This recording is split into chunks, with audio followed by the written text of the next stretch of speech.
Vous êtes sur le M, le podcast de le multimédia.info.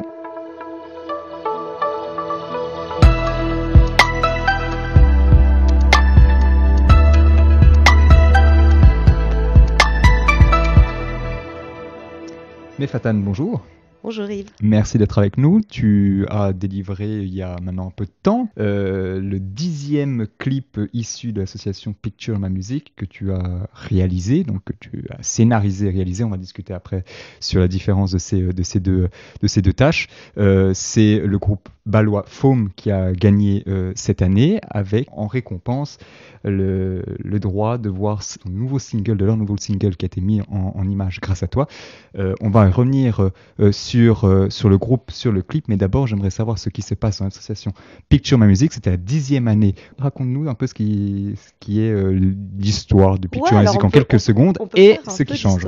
On peut faire un petit peu d'histoire. Donc c'est vrai que ça a été la 10e édition, donc 10 ans surtout de travail où Picture Ma Music en fait finance chaque année un clip pour un projet musical suisse.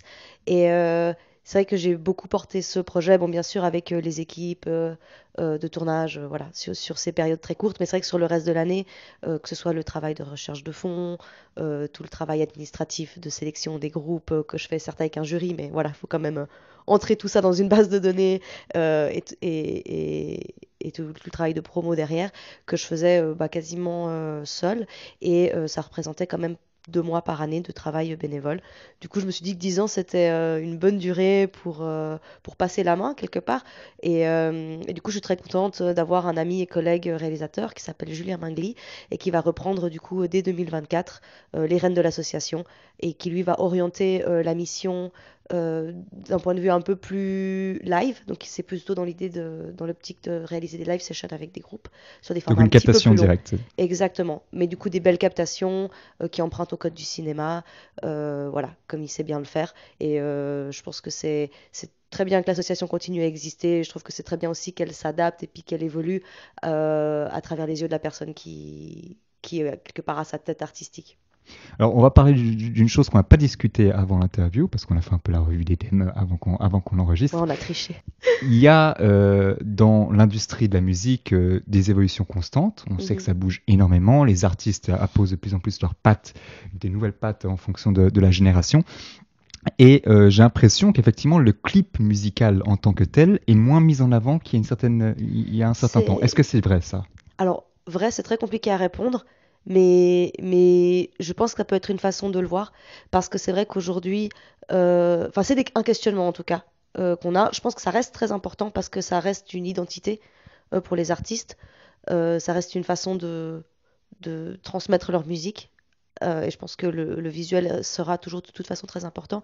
Mais c'est vrai qu'aujourd'hui, les artistes créent de plus en plus de contenu sur leur réseau, des stories, des reels, plein de choses comme ça. Et c'est vrai que du coup, il y a peut-être moins une nécessité de sortir autant de clips.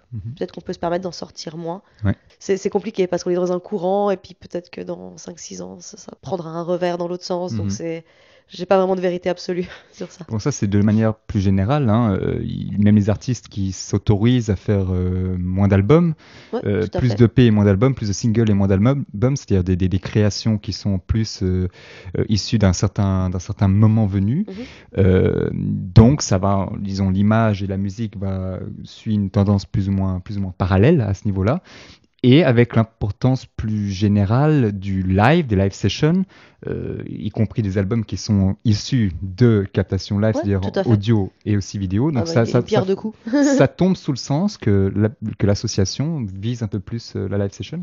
Je pense que les deux médiums sont tout à fait recevables, mais effectivement, je pense que ça répond aussi à un réel besoin des musiciens et des musiciennes, que ce soit en termes de booking, enfin d'avoir des belles vidéos de sa performance live, c'est vraiment pas donné à tout le monde, ça a un coût, et en fait c'est une vraie carte de visite auprès des programmateurs, que ce soit en Suisse ou à l'étranger d'ailleurs.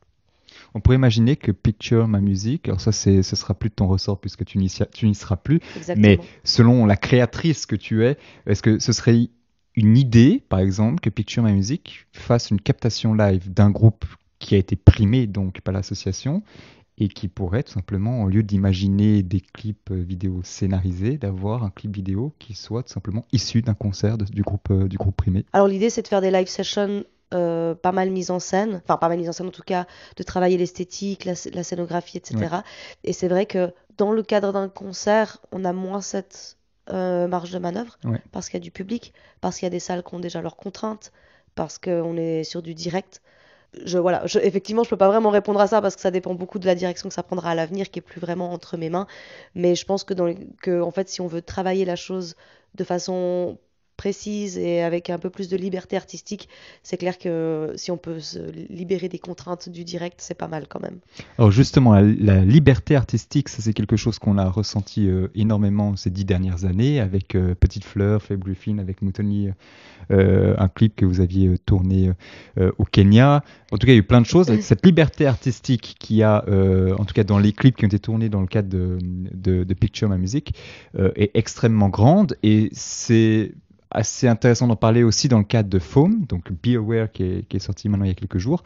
On voit là aussi un rapprochement entre le clip musical, stricto sensu, et le court-métrage. Ces deux arts de style de réalisation qui ont l'air de se mélanger de plus en plus. Est-ce que tu fais une différence entre ces deux styles ou est-ce que tu as l'impression que les deux peuvent se mélanger Pour moi, plus c'est vrai précisément? que j'aime pas trop définir un style particulier à un format particulier. Je pense que ce qui est intéressant, c'est un petit peu ben, de voir qu'est-ce qu'on aime faire, d'entendre aussi ses propres influences artistiques, et puis finalement de nourrir n'importe quel projet avec tout ce qu'on a quelque part. Donc au final, Ouais. il n'y a pas de raison qu'un clip de musique puisse pas bénéficier, si j'ai envie de dire, euh, des codes de la fiction ou autre chose. Ouais. Et même dans l'autre sens, il n'y a pas de raison qu'un court métrage puisse pas bénéficier d'un certain sens de montage ou de réalisation qui est lié à la musique, Ouais. ce qui existe d'ailleurs déjà. Qui Et en existe fait, déjà. je pense qu'on... Enfin, moi, personnellement, j'arrive pas à dissocier toutes ces influences. Elles font partie un peu de ma façon d'aborder les projets et elles font partie un peu de l'essence de chaque projet.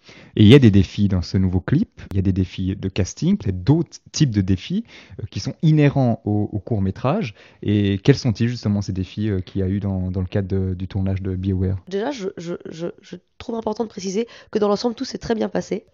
Non, mais c'est Pourquoi c'est toujours... jamais le cas? Si, c'est très C'est souvent ça. le cas. Et à chaque fois, d'ailleurs, je suis étonnée que ça se passe bien. C'était une super belle collaboration avec le band donc, qui n'apparaît pas à l'image parce qu'il laisse entièrement la place à Oui. la fiction, mais qui ont été présents sur le set, qui nous ont fait à manger, qui ont fait des transports, enfin qui ont fait pas mal de travail de logistique. C'était vraiment super. L'histoire se déroule dans une maison au sein d'une famille composée d'un grand-père, de deux parents et de deux enfants. Et en fait, le challenge, bah, c'est de trouver tous ces personnages et puis qu'ils aient à peu près l'air de faire partie de la même famille, vu que dans la réalité, c'est pas forcément le cas. J'avais peur de pas trouver les bonnes personnes et j'ai fait appel à une directrice de casting Ouais. pour mettre en place tous ces rôles. Et la grande chance qu'on a eue, c'est que qu'on a réussi à avoir des comédiens professionnels en fait pour tous les rôles adultes. Ça peut paraître être rien, mais ça porte le film. Je pense que le même film avec des acteurs qui sont pas très bons, c'est juste pas du tout le même effet. Et donc, qui a écrit le scénario? Je pense que toi, tu as des talents innés de scénariste, mais tu n'aimes pas te définir scénariste. Et oui, parce que moi je trouve que c'est un mot qui est porteur de tellement de choses, scénariste. Et en fait, qui implique aussi plein de choses. Enfin, je veux dire, être scénariste, ça implique avoir des connaissances déjà juste, on va dire, techniques, en fait, de la construction Ouais. narrative, des actes, des arcs narratifs des personnages.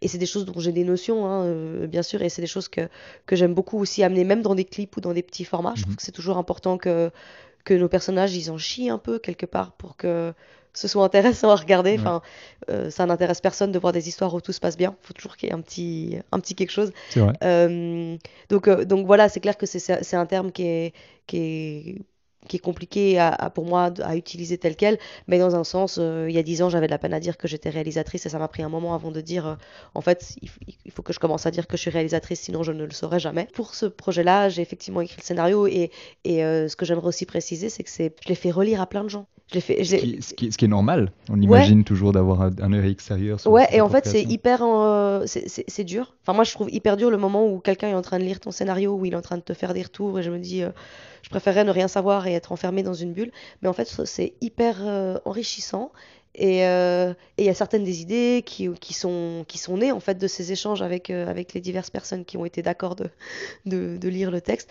Et puis je fais lire vraiment à tout type de personnes, à des personnes qui sont réalisateurs, Ouais. qui ont des notions de dramaturgie, de narration, et à des personnes qui n'y connaissent rien.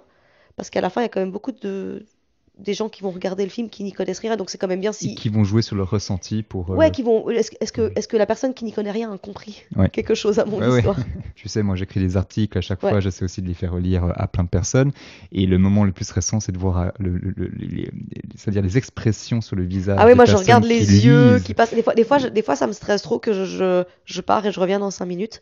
Mais quelque part, c'est vraiment pas un moment agréable. Mais je pense que c'est un moment important à passer. Puis en fait, toutes les remarques qui en sortent, ça veut pas dire qu'il faut tout prendre en compte. Ouais. Mais je pense très honnêtement que ça permet de faire des bons pas en avant et de débloquer des situations. Le court-métrage, en tout cas ton style de court-métrage, tu en as fait quelques-uns, toujours dans une histoire un peu, disons, un peu grise qui tombe vers le noir, un peu mélancolique, c'est le cas de Faume. On parle de mélancolie, hein, plus qu'autre chose. On parle pas de nostalgie, des fois c'est nostalgie, là Ouais. c'est mélancolie, des fois c'est tout simplement du noir broyé et surbroyé. J'ai souvent des personnages qui sont assez déchirés, qui pourraient être heureux, mais qui trouvent pas le chemin. Qui trouve pas le chemin, ouais. Ouais. Ça vient d'où tout ça? C'est ces idées. Moi, Comment ça je mets un peu fonctionne? la faute sur les musiciens aussi, hein, parce que des fois, ils font des musiques qui sont très touchantes Alors, et puis très tristes aussi. Tu les choisis pas toi, c'est un Oui, jury, alors c'est peut-être mais aussi vous un les peu ma faute. choisissez, donc il y a quand même une Oui. certaine tendance. Non, bien sûr, il y a certaines musiques, certaines sonorités qui vont me toucher plus. Certains arrangements musicaux aussi. J'aime bien aussi beaucoup les musiques qui ont un côté très sound Mhm. designé que je retrouve beaucoup dans la musique de Faume. Ils ont une composition, ils sont 4, mais il y a aussi beaucoup de, de, de plages sonores Ouais. dans leur composition que j'aime beaucoup. Et pour moi, ça me rappelle des univers très cinématographiques. Du coup, c'est quelque chose que j'aime beaucoup, beaucoup écouter.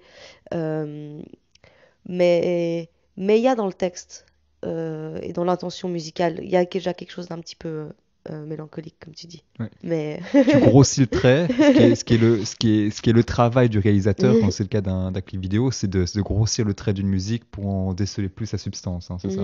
Donc on peut s'attendre que Mefatan, réalisatrice indépendante, va quand même garder les liens avec la musique. Parce que oui, ça, c'est sûr. tu te libères du temps avec, en Oui. sortant de la présidence de Et ça veut l'association. pas dire que je veux plus travailler dans la musique. C'est ça. Ah voilà. non. Et c'est vraiment, pour moi, c'est vraiment un format que j'adore parce que c'est un peu une co-création.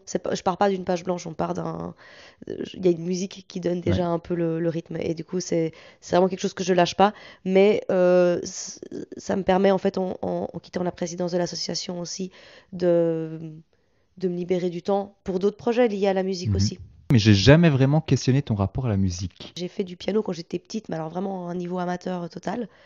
J'avais beaucoup de peine à me concentrer, à réviser mes partitions. J'ai pas le doigté, je sais même plus lire mes notes. Enfin, ça me prend 8 heures à déchiffrer une partition. Donc c'est vraiment pas très glorieux. Mais il y a un truc avec la musique. En fait, c'est une sorte d'échappatoire. Je veux dire, je pourrais, quand je suis surexcitée à cause de quelque chose, je vais mettre un certain type de musique. Quand je suis un peu plus down, que j'ai envie d'être au calme, je vais mettre un autre type de musique. Quand j'ai envie de faire la fête, je vais mettre un type de musique. Et en fait, j'ai l'impression que c'est vraiment quelque chose qui nous accompagne, enfin, j'ai l'impression depuis qu'on s'est tapé sur des tambours et puis même qu'on sait chanter. Enfin, Ouais. c'est quelque chose qui accompagne l'homme avec un grand H depuis le début. Et L'homme a toujours vécu dans le rythme. j'ai vraiment très forte impression que c'est le cas. Et la musique et aussi la danse qui vont ensemble. Je trouve que c'est une façon de réguler mes émotions et les choses qui arrivent par la musique. Et c'est c'est un pouvoir qui est formidable. Et si à travers la création de clips, on peut offrir encore une fenêtre sur un nouveau monde aux personnes qui écoutent et qui regardent la musique, ben c'est super, quoi. Ça, c'est intéressant, mais maintenant j'aimerais savoir ce que Mefatan va faire maintenant. Maintenant qu'elle a pris la décision de laisser sa place, il y a un côté altruiste de laisser la place aux autres, mais je pense qu'il y a aussi un côté personnel, pas égoïste, mais Oh, on peut personnel. dire égoïste, hein, je pense que ça fait partie de la vie, hein, faut être un peu égoïste des Il y fois. a des moments où on pense un peu à soi et c'est quand Ouais. même très bien. Mais du coup, est-ce qu'il y a un plan derrière Non, mais il n'y a pas de plan. C'est ça qui est super. C'est que je sais pas vraiment ce que l'avenir me réserve, mais je pense que pour le savoir, eh ben, il faut aussi permettre à ces opportunités d'arriver. Donc, quand on est constamment surbooké avec 1 milliard de trucs et puis zéro temps libre, ben, on permet pas tellement à ces opportunités enfin, on ne se laisse pas vraiment l'opportunité de saisir ses chances. Et donc, voilà, moi, j'avais envie de libérer du temps, de faire un peu d'autres choix, de voir ce que la vie me réserve. Donc il y a un besoin d'aérer la boîte à idées, c'est ça? Je ne sais pas si c'est vraiment aérer la boîte à idées. Il n'y a pas un besoin particulier de laisser la main parce qu'il y a une sorte d'ennui ou il y a une sorte Je pense pas, non, je m'ennuyais pas du tout. Mais de je pense que routine, des c'était. fois ça dépend. En fait, je pense que c'était trop demandant. En vrai, si je fais le calcul, j'ai fait quasiment 2 ans de travail bénévole sur ces 10 dernières années, que je regrette pas, parce que ça m'a apporté plein de choses et j'ai fait plein de belles rencontres et j'ai énormément progressé aussi. C'est des Mhm. projets qui me forcent à évoluer très vite. Mais voilà, je pense que j'avais fait un peu le tour de ça et puis que j'avais peut-être envie d'autre chose. Tant que je suis contente de me lever le matin, je me dis que ça va, je suis sur le bon chemin. Bon bah tant mieux. Écoute Mefata, merci beaucoup d'avoir été avec nous. Merci Yves pour l'invitation.